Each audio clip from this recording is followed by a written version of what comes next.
Una po sa lahat, syempre, thank you Lord, binigay mo sa akin to.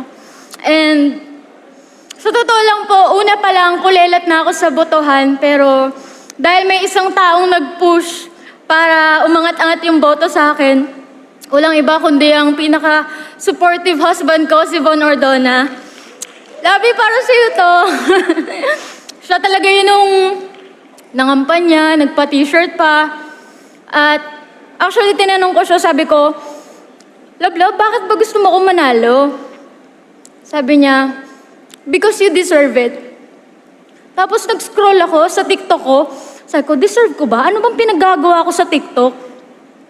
Tapos, na-realize ko na my very first TikTok video was February 24, 2018. And it took me 5 years to get here.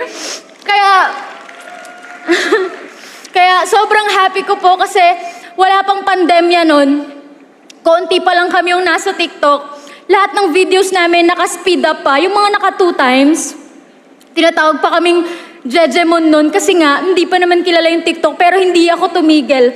I was 22 years old, dalaga pa ako, and ngayon meron na akong own family, a wonderful, very supportive husband, and meron na kaming little girl, si Baby Lakeisha.